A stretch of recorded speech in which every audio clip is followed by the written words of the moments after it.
नाजरीन, मैं हूं बिस्मिल आफ्ताब आलम और आप देख रहे हैं उर्दू हिंदी नॉलेज चैनल। आइए जो सिलसिला चल रहा था उसी में आगे बात करते हैं। इससे पहले कि अगर आपने वीडियो नहीं देखे हैं यूपी टीजीटी प्रैक्टिस के लिए तो आप जाकर के प्लेलिस्ट में देख सकते हैं। आज का जो पहला सवाल है यहाँ से बात शुरू करेंगे। देखिए, इंशाया में सुबह सादिक किसके दौर को कहा जाता है। एक सवाल आता है कि इंशाया में सुबह सादिक और दूसरा आता है सुबह काजिब किसके दौर को कहा जाता है। तो आपसे अगर सुबह काजिब पूछा जाता तो आपका आंसर होना चाहिए था आज़ाद, यानी आपका पहला आंसर सही होना चाहिए था। तो इसमें आपका आंसर क्या सही होगा? इसमें आपका आंसर सही होगा सी, रशीद अहमद सिद्दीकी को सुबह सादिक कहा जाता है। ये बात आपको याद रखना है। अगर अभी तक आप यूपी टीजीटी के एग्ज़ाम को लेकर सीरियस नहीं हैं तो फ़ौरन हो जाइए, क्योंकि अब ये एग्ज़ाम बहुत लेट नहीं होने वाला है। 2 महीने के अंदर अंदर मेरे ख़्याल से ये एग्ज़ाम हो जाएगा। उसकी वजह मैं पीछे बयान कर चुका हूँ। आप पहला सवाल देखिए, आप इसका जवाब देते रहिए। अफसाना नई बीबी और बदनसीब माँ, ये मुंशी प्रेमचंद के अफसाने हैं। कितने हिस्से पर हैं दोनों अफसाने, ये आपको जवाब देना है। क्या आपका आंसर 3 होगा, 5 होगा, 4 होगा, 6 होगा? तो ये एग्ज़ाम जो है इसके लिए प्रैक्टिस खूब कीजिए। 2-3 घंटे डेली प्रैक्टिस कीजिए, ज़्यादा से ज़्यादा वीडियो देखिए। आपका आंसर सेकंड सही होगा, बी, यानी 5 हिस्से पर ये दोनों अफसाने हैं। इसके बाद में अगला सवाल है, उर्दू के कसीदा निगारों में सौदा सबके सुर्खेल हैं। ये कॉल खूब पूछा जाता है। टीजीटी वाले याद रखिएगा कि 100 क्वेश्चनों का प्रैक्टिस सेट हर फ्राइडे को मैं लेकर के आऊँगा। बाकी इसी तरह से सिलसिला अपना चलता रहेगा, जिसमें एक्सप्लेन भी करते चलेंगे और बात भी आपके सामने रखेंगे जो काम की होगी। और प्रैक्टिस खूब कीजिएगा। तो इसमें आपका आंसर सही होगा डी। जिस बच्चे ने जवाब डी दिया है अब्दुल सलाम नदवी, उसका बिल्कुल सही होने वाला है। इन्हीं का ये कॉल है। इसके बाद अगला सवाल है, गालिब इंस्टीट्यूट गजट का क़याम कब और कहाँ हुआ। गालिब इंस्टीट्यूट है, गालिब एकेडमी है, गालिब का नाम पर जो सेमिनार होता है, गालिब अवार्ड, ये 4-5 चीज़ें गालिब के बारे में आपको याद होना चाहिए। तो गालिब इंस्टीट्यूट गजट का क़याम कब और कहाँ हुआ है, ये आपके सामने सवाल है। सवाल देखिए, इसका जवाब दीजिएगा। उम्मीद करता हूँ सभी का आंसर सही होने वाला है। तो याद रखिए, दिल्ली में हुआ है 1971। ये सन भी आपको याद रखना है। अगर गालिब एकेडमी अगर आपसे पूछी जाए तो उसका जवाब आपको देना था 1969। गालिब 1869 में इनका इंतकाल हुआ, तो इन्हीं के नाम पे 100 साल के बाद में गालिब एकेडमी का क़याम दिल्ली में हुआ। ये भी याद रखिए। और गालिब अगर रिसाला पूछा जाता है तो वो एकेडमी का ही रिसाला है और दिल्ली से ही निकलता है। ये बात भी आपको याद रखने वाली है।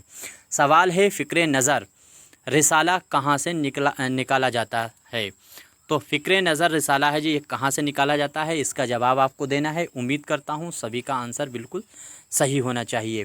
दूसरी चीज़ आपको याद रखने हैं कि जो यूपी टीजीटी का एग्ज़ाम है, इसमें आपके लिए जो ग्रामर होती है उससे भी 10-12 सवाल बनेंगे। उसके मैं प्रैक्टिस सेट के तौर पे आपके सामने प्रैक्टिस ही ले आऊँगा 100-200 क्वेश्चनों की। बस उसी में आपके हो जाएंगे सवाल पूरे। मुहावरे से सवाल बनेंगे, ये भी आपको याद रखना है कि मुहावरे से बनेंगे। तो इसमें आपका आंसर सही होने वाला है ये। अलीगढ़ आपको याद रखना है, अलीगढ़ ही इसका आंसर सही होगा। इसके बाद अगला सवाल है, साक़ीनामा। तो साक़ीनामा जो है वो दर्जा झेल शोरा में से किसकी लिखी हुई नहीं है। ये साक़ीनामा के नाम से कई लोगों ने मसनवियाँ लिखी हैं। तो इसमें आपका आंसर क्या सही होना चाहिए, किसकी लिखी हुई नहीं है? क्या आपका आंसर पहला सही होगा, क्या आपका आंसर दूसरा सही होगा, क्या आंसर तीसरा या फिर चौथा? इनमें से कौन सा आंसर आपका सही होने वाला है? उम्मीद करता हूँ सभी का आंसर बिल्कुल सही हुए होंगे। और इसमें जो आपका आंसर सही होगा वो आंसर सही होने वाला है सी, यानी ये आंसर आपका बिल्कुल सही होने वाला है, सी वाला याद रखिएगा। इसके बाद में अगला सवाल देखिए। सवाल है, मसनवी यूसुफ ज़ुलेखा, ये दोनों याद रखिएगा, साक़ीनामा और यूसुफ ज़ुलेखा कई लोगों ने लिखी है। इनके नाम पूछे जा सकते हैं कि दर्जा झेल में से किसने नहीं लिखी। तो इसमें से किसने नहीं लिखी है? उम्मीद करता हूँ सभी आंसर आपके सही होना चाहिए। आप जवाब देते रहिए, साथ ही साथ में ये भी नोट किया कीजिए कि जो आपके क्वेश्चन गलत होते हैं उनको आप अपने पास ज़रूर नोट कीजिएगा। अगर ऐसा नहीं कर रहे तो आप ये एग्ज़ाम नहीं निकाल पाएंगे, क्योंकि जो कमज़ोर क्वेश्चन होते हैं, जो आपसे नहीं हो पा रहे होते हैं, ऐसे क्वेश्चन वो आपसे होंगे भी नहीं अगर आप उनको याद नहीं कर रहे हैं। आपका आंसर सी सही होने वाला है, तिबाई का जो है नहीं है। याद रखिए अब कि मलिक खुशनूद और मीरा हाशमी और अहमद शरीफ गुजराती, इन तीनों ने यूसुफ ज़ुलेखा के नाम से मसनवी लिखी है। इसके बाद अगला सवाल है आश्रम। आश्रम जो है प्रेमचंद का लिखा हुआ अफसाना है। किस अदीब की खुदनविस्त का नाम आश्रम है? उम्मीद करता हूँ सभी का आंसर बिल्कुल सही होना चाहिए, सही हो रहे होंगे। हर फ्राइडे को 100 नंबर का प्रैक्टिस सेट हम आपके लिए लेकर के आएंगे और बाकी सिलसिला अपना इसी तरह से हम लोग चलाएंगे। तो इसमें आपका आंसर सही होगा सी, शकीलुर रहमान का नाम याद रखिए, उनकी खुदनविस्त है आश्रम, मुंशी प्रेमचंद का अफसाना है आश्रम। इसके बाद अगला सवाल देखिए, सवाल है बहारे दानिश। इस तरह के सवाल बहुत टफ होते हैं और अगर ये सवाल आप कर लेते हैं तो वाकई आप अच्छी तैयारी में हैं। बहारे दानिश किन दो अदीबों की लिखी हुई तसनीफ़ है? उम्मीद करता हूँ सभी का आंसर बिल्कुल सही होना चाहिए। इसमें आंसर आपका क्या सही होगा? आपका आंसर सही होने वाला है डी। ये आंसर आपका सही होगा। हैदर बख्श हैदरी और मिर्ज़ा जान तपिश का नाम आपको याद रखना है। इसके बाद में मिर्ज़ा यहाँ पे देखिए गलत लिख दिया है, चलो इसको सही कर लीजिएगा, टाइपिंग में गड़बड़ी हो जाती है, थोड़ा सा ये जहन में रखिए। अगला सवाल है बरक़े कलीसा अकबर इलाहाबादी की नज़्म है, तो बरक़े इस्लाह किसकी नज़्म है? उम्मीद करता हूँ ये भी सवाल अगर आप सही कर लेंगे तो बहुत अच्छी बात है, आप अच्छी तैयारी में ये मान सकते हैं और कट ऑफ अच्छी खासी ऊपर जाएगी, क्योंकि एग्ज़ाम बहुत दिनों के बाद होने जा रहा है टीजीटी का। पूरी तरह से लग जाइए इसमें। तो इसमें आपका आंसर सही होने वाला है बी, ब्रज नारायण चकबस्त जिसने जवाब दिया है उसका बिल्कुल सही होने वाला है। याद रखिएगा एक चीज़ और कि इसमें जो एग्ज़ाम है इसमें मुहावरे कहावतें आपसे पूछी जाएंगी, तो मुहावरे कहावतों के लिए मैं अलग से वीडियो लेकर के आऊँगा। आप कमेंट करके बताइए कि उनको ऑब्जेक्टिव के तौर पे लाएं या फिर उनको थ्योरी में करा दिया जाए। देखिए गुबारे ख़ातिर जो है, गुबारे ख़ातिर मौलाना अबुल कलाम आज़ाद के ख़ुतूत का मजमुआ है, आप सभी को मालूम है। आपको जवाब ये देना है कि गुबारे ख़ातिर के नाम से रिसाला किसने निकाला था। इसी तरह से सबरस, जैसे मुल्ला वजी की लिखी हुई तसनीफ़ है, तो सबरस रिसाला किसका और किस सन में निकाला गया था, ये आपको याद रखना है। तो वो है मोइनुद्दीन कादरी ज़ोर और 1938 में उन्होंने रिसाला निकाला था। लेकिन कहीं कहीं अब्दुल हलीम शरर का नाम भी आता है और 1899 में उन्होंने भी सबके रफ्स के नाम से रिसाला निकाला है। इसमें आपका आंसर जो सही होगा वो आपका सही होने वाला है डी, यानी आपका आंसर सही होगा ये डी वाला। याद रखिएगा मीर अज़मतुल्ला बिलग्रामी जो है उनका रिसाला है गुबारे ख़ातिर। आगे है हिदायतनामा और तवातुल वजूद, ये दोनों तसानीफ़ें किसकी हैं? दक्कन की हैं, ये तो पक्की आपको मालूम है। मिराज शम्सुल अशाक़ हैं, बरहानुद्दीन जानम हैं, मोमिन ख़ान दक्कनी हैं या बंदा नवाज़ गेसू दराज हैं। इसका आंसर आपका बिल्कुल जो सही होगा वो आंसर सही होने वाला है डी, यानी बंदा नवाज़ गेसू दराज का नाम आपको याद रखना है। आगे देखिए, शुमाली हिंद की पहली तसनीफ़ करबल कथा किस सन में लिखी गई? करबल कथा अच्छा किसकी लिखी हुई है? तो ये सभी आपको मालूम है, फजली की लिखी हुई है। तो इसमें आपका आंसर जो सही होगा वो सही होने वाला है सी, 1732 सन आपको याद रखना है। अब ये दो सवाल बहुत इंपॉर्टेंट हैं, आपके सामने आने वाले हैं। आज का पूरा प्रैक्टिस सेट जो मैं लेकर के आया हूँ, सारे क्वेश्चन बहुत अच्छे हैं। अगर आप नोट कर रहे हैं, नहीं पता है तो इनको ज़रूर नोट कीजिएगा, आप कॉपी कलम ज़रूर लेकर के बैठिएगा, वरना ये एग्ज़ाम इतनी आसानी से नहीं निकलने वाला है। बहुत सीटें कम हैं, ये बात आपको जहन में रखनी चाहिए। आप मेरे चैनल ग्रुप से जुड़ने के लिए मेरा जो नंबर है उस पर कांटेक्ट कर सकते हैं, वहाँ पर ये सारे क्वेश्चन फ्री में मिल जाएंगे आपको। शाह रफ़ीउद्दीन ने कुरान मजीद का तर्जुमा कब किया था? ये आपको जवाब देना है कि शाह जो थे रफ़ीउद्दीन, उन्होंने सबसे पहले वो कुरान का उर्दू में तर्जुमा किया। तो ये याद रखिएगा 1786। इसमें से एक कॉन्सेप्ट है, याद रखिएगा पहला वाला ए जो है वन है वो उसको गिरा दीजिए तो 786 सभी को याद रहता है, तो 786 के बदले 1786 मान लीजिए, उसको एक को बढ़ा दीजिए, 1000 बढ़ जाएगा तो 1786 ये हो जाएगा पूरा। किसका है? शाह रफ़ीउद्दीन ने इसका तर्जुमा किया। अगर कहीं पर आपसे पूछ लिया जाए शाह अब्दुल कादिर ने कुरान मजीद का तर्जुमा किस सन में किया है, तब आपका आंसर क्या होना चाहिए? फिर आपका आंसर हो जाएगा, उम्मीद करता हूँ ये भी सभी का सही होना चाहिए और आंसर आपका सही होगा डी, यानी 1890 जिसने जवाब दिया उस बच्चे का बिल्कुल सही आंसर है। आगे सवाल है रियाजुल सुरूर किसकी किताब है।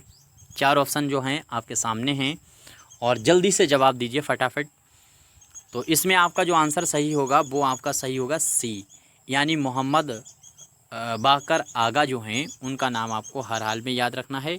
आंसर सी सही होने वाला है, इनकी लिखी हुई किताब है। आगे है लखनऊ अदब का पहला मरसियागो। इसको मैंने एक्सप्लेन में कई बार बताया है। क्वेश्चनों में अगर कोई गलती है तो ज़रूर बताइएगा। जो मैं निशान लगा कर देता हूँ इसमें तो गलती होना मुश्किल है, लेकिन अदरवाइज़ मैं जानकारी कभी कभी देता हूँ उसमें गलती हो सकती है। तो इसमें आपका आंसर क्या सही होगा? इसमें आपका आंसर सही होने वाला है डी, यानी मीर खलीक का नाम आपको हर हाल में याद रखना है। अगला सवाल देखिए, सालार जंग, टीजीटी वाले गौर कीजिएगा, सालार जंग लाइब्रेरी किस शहर में है? तो सालार जंग ये आपको याद रखना है, लाइब्रेरियों से सवाल बन सकता है। तो आपका आंसर जो सही होने वाला है वो सही होगा सी, पानीपत का नाम आपको याद रखना है। इसके बाद में अगली लाइब्रेरी देखिए, नेशनल लाइब्रेरी। ये नेशनल लाइब्रेरी जो है वो आपसे पूछी जा सकती है किस शहर में है। तो इसमें भी आपका जवाब क्या आंसर होने वाला है, याद रखिए इसमें होगा कोलकाता। ये नेशनल जो लाइब्रेरी है ये कोलकाता में है, इसको दिल्ली में धोखे से भी मत लगा देना। इसके बाद अगला सवाल है, उर्दू शायरी में खारजियत की शुरुआत किस शायर से हुई है? इसके इन चारों सवालों का जवाब, चारों जो है आंसर आपके सामने हैं, इनमें से आपका कौन सा आंसर सही होगा कमेंट कीजिएगा फटाक से। मैं 2-3 सेकंड का इसीलिए पोज ले लेता हूं ताकि आपको आसानी रहे जवाब देने में। तो याद रखिएगा खारजियत की शुरुआत जो है वो कई बार इसको भी मैंने बात की है, याद अगर होगा आपको तो सभी का जवाब सही होना चाहिए। मिर्ज़ा मोहम्मद रफ़ी जो हैं, सौदा का नाम याद रखिएगा, यहाँ पे रफ़ी गलत लिख दिया है। इसके बाद में अगला सवाल है कि अल्लामा इकबाल को अब्दुल माजिद दरियावादी ने कौन सा ख़िताब दिया था? तो देखिएगा इसमें जो पहला आंसर है ये सर का ख़िताब जो है वो किसने दिया था? तो बरतानवी हुकूमत ने दिया था। ये दिया कब था? तो ये भी आपको याद होगा 1923 में ये ख़िताब दिया गया है, ये आपको यहाँ से याद रखना है। खान बहादुर के नाम का इनको कोई ख़िताब नहीं मिला है। इसमें आपका आंसर जो सही होने वाला है वो सही होगा सी, इमामुल असर जो है वो इन्होंने कहा है अब्दुल माजिद दरियावादी ने। इसके बाद में अगला सवाल है, कृष्ण चंद्र को उर्दू अफसाना, यहाँ पे अफसाना गलत लिख दिया गया, इसको सही कीजिए पहले। देखिए अब ठीक कर दिया है। कृष्ण चंद्र को उर्दू अफसाना निगारी का शहंशाह किसने कहा है? उम्मीद करता हूँ सभी का आंसर सही होना चाहिए। बहुत बेसिक सा सवाल है और इसमें जो आपका आंसर सही होने वाला है वो डी आंसर आपका बिल्कुल सही होगा। अहमद नदीम कासमी जो हैं उन्होंने कहा है। और आज का आखिरी सवाल है, इनमें कोई गलती हुई है तो ज़रूर बताइएगा, आपका कोई मशवरा है तो दीजिएगा। देखिए मुहावरे से सवाल आएंगे, कहावतों से सवाल आएंगे, वो मैं पूरे करा दूंगा।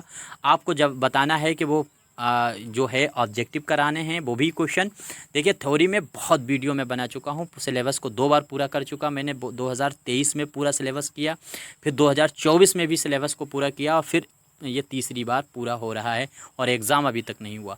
अब उन्हीं वीडियो को, पुरानी जितनी वीडियो हैं 1-1.5 साल की, उन सभी को रिवीज़न कीजिए। तो कौमी शायर किसको कहा जाता है?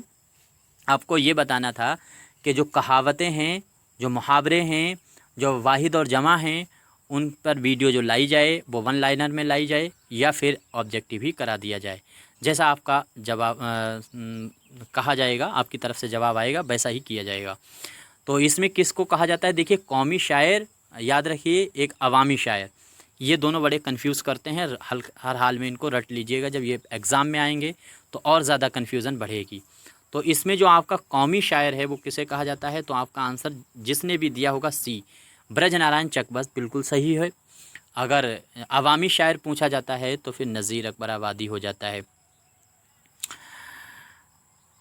उम्मीद करता हूँ सभी का आंसर बिल्कुल सही हुआ होगा। अब यहाँ तक अगर कोई गलती हुई है तो ज़रूर बताइएगा, मैं आपका बेहद शुक्रगुज़ार रहूँगा। कोई मशवरा है तो आप दे सकते हैं। बाकी आप मेरे ग्रुप से जुड़ने के लिए मैंने जो नंबर बताया है उस पर आप कांटेक्ट कर सकते हैं।